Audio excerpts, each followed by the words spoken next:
오늘 하나님께서 우리에게 주시는 말씀은 마태복음 26장 14절에서 25절입니다. 마태복음 26장 14절로 26절을 교독하도록 하겠습니다. 제가 먼저 14절을 봉독합니다. 그때 12 중에 하나인 가룟 유다라 하는 자가 대제사장들에게 가서 말하되 내가 예수를 너희에게 넘겨주리니 얼마나 주려느냐 하니 그들이 은 30을 달아 주거늘 그가 그때부터 예수를 넘겨줄 기회를 찾더라. 무교절의 첫날에 제자들이 예수께 나와서 이르되 유월절 음식 잡수실 것을 우리가 어디서 준비하기를 원하시나이까. 이르되 성한 아무에게 가서 이르되 선생님 말씀이 내 때가 가까이 왔으니 내 제자들과 함께 유월절을 내 집에서 지키겠다 하시더라 하라 하시니 제자들이 예수께서 시키신 대로 하여 유월절을 준비하였더라. 저물 때에 예수께서 12 제자와 함께 앉으셨더니 그들이 먹을 때에 이르되 내가 진실로 너희에게 이르노니 너희 중에 한 사람이 나를 팔리라 하시니 그들이 몹시 근심하여 각각 여짜오되 주여 나는 아니지요. 대답하여 이르시되 나와 함께 그릇에 손을 넣는 그가 나를 팔리라. 인자는 자기에 대하여 기록된 대로 가거니와 인자를 파는 그 사람에게는 화가 있으리로다. 그 사람은 차라리 태어나지 아니하였더라면 제게 좋을 뻔하였느니라. 예수를 파는 유다가 대답하여 이르되 라삐여 나는 아니지요. 대답하되 내가 말하였도다 하시니라. 아멘. 할렐루야. 오늘은 회개의 문을 여시는 주님의 긍휼이라는 제목을 가지고 여러분과 함께 나누기를 원합니다. 사랑하는 성도 여러분, 우리는 살아가면서 수많은 선택을 합니다. 어떤 선택은 작고 사소해 보이지만 어떤 선택은 우리의 삶의 방향을 완전히 바꾸어 놓기도 합니다. 때로는 한순간의 선택이 우리의 믿음과 인생의 길을 결정하기도 합니다. 오늘 본문은 자신의 가장 귀한 향유 옥합을 깨트려 예수님께 전부를 드렸던 한 여인의 모습과는 너무나 다른 예수님의 제자였던 가룟 유다의 모습을 볼 수가 있습니다. 향유 옥합 사건이 있은 직후 유다는 대제사장들을 찾아가 이렇게 묻습니다. 내가 예수를 너희에게 넘겨주리니 얼마나 주려느냐. 이 여인은 예수님께 가장 귀한 것을 예수님께 드렸지만 유다는 예수님을 은 30에 팔아 버렸습니다. 유다에게 예수님은 그저 거래할 수 있는 대상에 불과했습니다. 3년 동안 예수님과 함께 다니며 말씀을 듣고 또 기적을 보았지만 그의 마음을 채우고 있었던 것은 은혜가 아니라 탐욕이었습니다. 사랑하는 성도 여러분, 오늘 우리는 유다의 배반 이야기를 단순히 한 사람의 실패한 이야기로만 보아서는 안 됩니다. 이 말씀은 우리에게 한 가지 중요한 질문을 던지고 있습니다. 지금 내 마음의 보좌에는 과연 누가 앉아 있는가? 오늘 말씀을 통해 우리의 마음을 깊이 돌아보며 우리의 삶 속에서 예수님을 어떤 분으로 모시고 있는지 함께 살펴보는 은혜의 시간이 되시기를 바랍니다. 본문 14절에서 16절은 가룟 유다가 예수님을 배신하는 장면을 기록하고 있습니다. 성경은 유다를 가리켜 12 중에 하나라고 말합니다. 이 표현은 단순한 설명이 아니라 매우 의미 있는 말입니다. 12 제자는 예수님께서 친히 선택하신 가장 가까운 제자들이었습니다. 그들은 주님께 직접 권능을 받아 복음을 전하고 또 병든 자를 고치는 사역을 감당했던 그런 사람들이었습니다. 또한 3년 동안 예수님과 함께 먹고 자며 예수님의 말씀을 듣고 또 가르침을 받았었습니다. 그런데 바로 그 12 제자 중에 하나였던 가룟 유다가 예수님을 배신하는 길로 나아갔습니다. 사실 유다가 처음부터 예수님을 따랐던 동기는 순수한 믿음이 아니었습니다. 그는 주님을 통해 물질적이고 세속적인 성공을 기대했습니다. 예수님께서 유대인의 왕이 되시면 많은 것을 얻을 수 있으리라고 생각했던 것입니다. 그러나 시간이 지나면서 예수님께서 세상의 왕권이 아니라 하나님의 나라와 또 천국의 진리를 가르치신다는 사실을 알게 되었습니다. 그러자 그의 마음은 점점 멀어지기 시작했습니다. 성경은 그가 맡았던 돈궤에서 공금을 훔치기도 했다고 말하고 있습니다. 그리고 예수님께서 십자가에 달려 죽으실 것을 제자들 앞에서 말씀하시자 그는 더 이상 주님에게서 얻을 것이 없다고 판단하고 결국 배신의 길로 나아가게 된 것입니다. 두 마음을 품고 있던 유다에게 있어서는 그의 배신은 어쩌면 이미 시작된 길이었는지도 모릅니다. 예수님께서는 마태복음 6장 24절에 이렇게 말씀하십니다. 한 사람이 두 주인을 섬기지 못할 것이니 너희가 하나님과 재물을 겸하여 섬기지 못하느니라. 하나님과 세상을 동시에 섬기려 하면 결국 하나님을 버리고 세상을 선택하게 된다는 것입니다. 왜냐하면 세상은 당장 눈앞에 만족과 유익을 약속하기 때문입니다. 그렇다면 사랑하는 성도 여러분, 우리는 어떻습니까? 우리 마음속에는 정말로 예수 그리스도 한 분만이 주인이십니까? 아니면 세상의 허영과 욕망, 또 성공과 물질이라는 또 다른 주인이 함께 자리 잡고 있지는 않습니까? 만일 우리 마음속에 두 주인이 있다면 우리 역시 언제든지 또 다른 가룟 유다가 될 가능성이 있다는 사실을 기억해야 할 것입니다. 우리가 예수님을 주님이라고 부른다는 것은 단순한 종교적인 표현이 아닙니다. 그것은 그분만이 우리의 유일한 주인이시라는 그런 고백입니다. 오직 그분만을 나의 주인으로 섬기며 살아가는 사람이 바로 그리스도인입니다. 만약 그리스도 외에 세상의 것들도 함께 주인으로 섬긴다면 그것은 결국 우상 숭배가 되는 것입니다.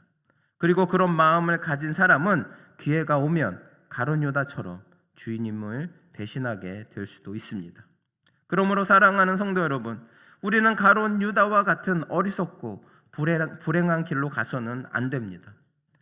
우리의 마음속에 자리 잡고 있는 이 세상의 욕심과 또 욕망을 주님의 이름으로 내어 쫓아야 하는 것입니다. 그리고 우리의 마음을 온전히 주님만 거하시는 거룩한 처소로 만들어 가야 합니다. 오늘 말씀을 통해 우리의 마음을 다시 한번 돌아보시기 바랍니다. 오직 예수 그리스도 한 분만을 우리의 참된 주인으로 모시고 살아가는 삶이 되시기를 바랍니다. 오늘 본 말씀 18절과 19절은 예수님께서 유월절 만찬을 준비하게 하시는 장면을 보여줍니다. 예수님은 제자들에게 성 안으로 들어가 어떤 사람을 찾아가서 유월절을 준비하라고 말씀하십니다. 성경은 그 사람이 누구인지 구체적으로 말해주지 않습니다. 우리는 이 숨은 제자가 누구인지 알 수는 없습니다. 그러나 분명한 사실은 한 가지입니다. 주님께서 이미 그 모든 것을 예비해 두셨다는 것입니다. 이 장면은 우리에게 중요한 사실을 보여줍니다. 가룟 유다의 배반이 진행되고 있고 종교 지도자들은 예수님을 죽이기 위한 음모를 꾸미고 있었지만 예수님은 그 모든 상황 속에서도 묵묵히 유월절 식사를 준비하고 계셨던 것입니다. 이것은 예수님의 죽음이 우연히 일어나는 사건이 아니라 예수님의 계획하에 하나님의 계획 안에서 이루어진다는 것을 우리에게 보여주고 있습니다.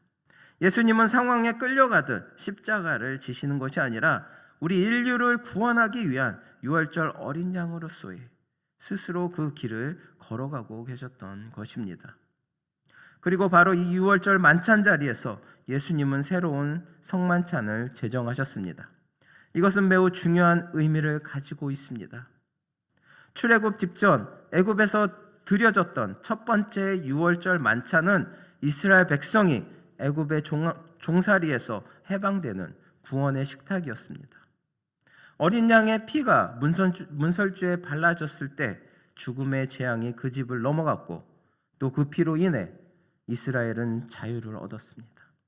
마찬가지로 예수님께서 제정하신 이 성만찬은 단순한 식사가 아닙니다. 모든 믿는 자들을 죄에서 해방시켜 영원한 생명을 얻게 하는 구원의 식탁입니다. 예수님께서 친히 유월절 어린 양이 되셔서 십자가에서 피 흘려 죽으심으로 우리를 죄와 사망에서 구원하신 것을 기념하는 자리입니다. 그런데 중요한 사실이 있습니다. 이 구원의 식탁은 모든 사람을 위한 자리가 아니라 예수님을 믿고 온전히 따르는 사람을 위한, 그런 사람들을 위해서 준비된 자리였던 것입니다. 예수님을 대적하는 자들이나 바리새인과 같은 자들을 위한 그런 식탁의 자리가 아니었습니다. 또한 단지 율법적인 형식만을 따르는 사람들을 위한 것도 아니었습니다. 이 식탁은 예수 그리스도를 구세주로 믿고 예수님을 따르는 제자들을 위한 은혜의 자리였던 것입니다. 사랑하는 성도 여러분, 이 구원의 식탁에 참여하는 자만이 참된 생명을 누릴 수 있습니다. 이 예수님께서 준비하신 이 유월절의 식탁에 참여하는 자만이 참된 구원을 얻을 수 있는 것입니다. 그런데 여기에 놀라운 사실이 있습니다. 그것은 바로 우리가 그 구원의 식탁에 초청받은 사람들이라는 것입니다. 우리는 예수 그리스도를 믿음으로 이 은혜의 자리에 참여하게 되었습니다. 그러면 우리가 성찬 예식에 참여할 때마다 한 가지를 기억해야 합니다. 이 자리는 단순한 의식이 아니라 자기 몸을 유월절 어린 양으로 내어주신 주님의 희생과 사랑을 기념하는 자리인 것입니다. 우리를 죄에서 구원하시고 영원한 생명을 주신 주님의 은혜를 다시 한번 깊이 기억하는 자리인 것입니다. 그러므로 성도 여러분, 우리가 성찬에 참여할 때마다 늘 감사함과 경건함 그리고 믿음으로 그 자리에 나아가시기 바랍니다. 주님의 십자가 사랑을 마음 가운데 새기며 우리를 위해 몸을 내어주신 그 예수님의 그 크신 은혜에 깊이 감사하며 또 그 은혜를 깨닫는 저나 여러분 되시기를 바랍니다. 마지막으로 볼 것은 21절을 보면 예수님께서는 성만찬을 베푸시기 전에 식사 도중 제자들을 향해 이렇게 말씀하십니다. 너희 중에 한 사람이 나를 팔리라. 이 말씀은 예수님께서 이미 누가 자신을 팔게 될지를 알고 계셨다는 것을 보여줍니다. 그리고 25절에서 가룟 유다가 라삐여 내니이까? 라고 묻자 예수님께서는 내가 말하였도다 라고 대답하심으로 그가 배신자라는 사실을 분명히 말씀하셨습니다. 그러나 예수님께서 이렇게 말씀하신 목적은 유다를 망신주거나 공개적으로 정죄하기 위함이 아니었습니다. 이것은 오히려 그의 양심을 찌르시는 주님의 마지막 사랑의 신호였습니다. 주님은 그의 죄를 드러내심으로 그가 자신의 잘못을 깨닫고 돌이킬 수 있는 마지막 기회를 주셨던 것입니다. 여기서 우리가 주목해야 할 중요한 사실이 있습니다. 단순히 예수님께서 누가 배신할지를 알고 계셨다는 것이 중요한 것이 아닙니다. 더 중요한 것은 그 사실을 말씀하심으로 가룟 유다의 악한 의도를 지적하셨다는 것입니다. 이것은 곧 유다를 향한 주님의 자비와 긍휼의 표현이었습니다. 예수님은 마지막 순간까지도 그가 회개하기를 바라셨습니다. 배신의 길을 가고 있는 제자에게조차 주님은 끝까지 사랑과 기회를 베푸셨던 것입니다. 이 모습 속에서 우리는 죄인을 향한 하나님의 마음을 볼 수가 있습니다. 하나님은 자비와 긍휼이 풍성하신 분이십니다. 그 누구도 멸망하는 것을 기뻐하시지 않으십니다. 사도 바울은 이 마음을 이렇게 디모데전서 2장 4절을 통해 이렇게 말씀하고 있습니다. 하나님은 모든 사람이 구원을 받으며 진리를 아는 데 이르기를 원하신다. 하나님께서는 죄악이 가득한 세상을 당장 심판하지 않으시고 오래 참고 기다리시는 이유도 여기에 있습니다. 그러므로 죄인이 멸망하게 되는 것은 하나님께서 자비와 긍휼이 부족해서가 아닙니다. 하나님께서는 이미 수없이 많은 기회를 주셨고 오래 참으시며 회개의 길을 열어주셨습니다. 그러나 사람이 그 자비를 멸시하고 마음을 완악하게 하여 돌이키지 않을 때 결국 멸망에 이르게 되는 것입니다. 그래서 마지막 날 하나님의 심판대 앞에서 사람들은 아무런 핑계도 할 수 없게 될 것입니다. 사랑하는 성도 여러분, 우리는 하나님의 자비와 긍휼을 가볍게 여기거나 악용해서는 안 됩니다. 하나님께서 우리에게 돌이킬 기회를 주실 때 그것을 미루거나 외면하는 어리석음을 버려야 할 것입니다. 오히려 하나님께서 베푸시는 은혜의 시간을 귀하게 여기며 우리의 마음을 겸손히 낮추고 회개하며 주님께 돌아오는 지혜로운 사람들이 되어야 할 것입니다. 주님의 자비와 긍휼을 귀하게 여기며 그 은혜 안에서 늘 깨어 살아가는 우리 모두가 되기를 바랍니다. 말씀을 마무리합니다. 사랑하는 성도 여러분, 오늘 본문을 통해 우리는 가룟 유다의 잘못뿐 아니라 우리 자신의 마음을 돌아보게 됩니다. 가룟 유다의 가장 큰 잘못은 단순히 예수님을 배반한 것만이 아니었습니다. 예수님을 팔아넘긴 것도 큰 죄였지만 그의 가장 큰 비극은 회개할 줄 몰랐다는 것입니다. 베드로도 예수님을 3번이나 부인했습니다. 그는 사람들 앞에서 나는 그 사람을 알지 못한다 라고 말하며 주님을 부인하고 또 저주도 했습니다. 그러나 베드로는 닭 울음소리를 듣는 순간 자신의 죄를 깨닫고 밖에 나가 통곡하며 회개하였습니다. 그의 눈물의 회개는 다시 주님께로 돌아오는 길이 되었고 하나님은 그런 베드로를 다시 세워 귀하게 사용하셨습니다.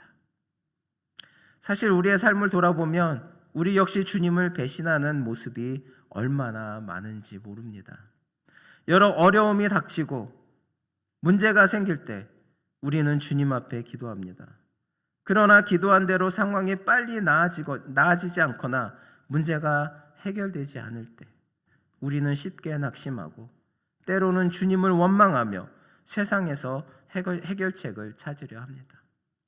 어떤 사람은 그 과정에서 주님을 떠나기도 하고 심지어 믿지 않는 사람들보다 더 원망의 말을 하기도 합니다. 그러나 놀라운 사실은 우리 주님은 그런 우리를 버리지 않으신다는 것입니다. 주님은 우리가 완벽하기 때문에 사랑하시는 것이 아닙니다. 우리가 연약하고 넘어질 것을 아시면서도 여전히 우리에게 회개의 길을 열어주시는 분이십니다. 사람은 죄를 지을 수 있습니다. 심지어 주님의 제자라 할지라도 죄 없이 살아갈 수는 없습니다. 그렇기 때문에 우리에게는 회개가 반드시 필요합니다. 회개는 우리를 정죄하기 위한 것이 아니라 다시 주님께로 돌아와서 용서와 새 출발의 은혜를 누리게 하는 하나님의 선물인 것입니다. 하나님께서는 회개하는 자에게 사죄의 복을 약속해 주셨습니다. 유다가 예수님을 판 이유도 사실 예수님을 미워해서가 아니었습니다. 그의 마음속에는 자신의 기대와 욕심이 있었습니다. 그 기대를 채워주지 않는 예수님보다 당장 손에 쥘 수 있는 은 30이 더 가치가 있다고 판단했던 것입니다. 그런데 성도 여러분, 유다의 은 30은 멀리 있는 것이 아닙니다. 우리의 삶 속에서 언제든지 나타날 수 있습니다. 주일 예배보다 달콤한 휴식을 선택할 때, 또 정직함보다 당장의 이익을 택할 때, 주님의 영광보다 나의 자존심을 앞세울 때 우리는 알게 모르게 유다와 같은 거래를 하고 있을지도 모릅니다.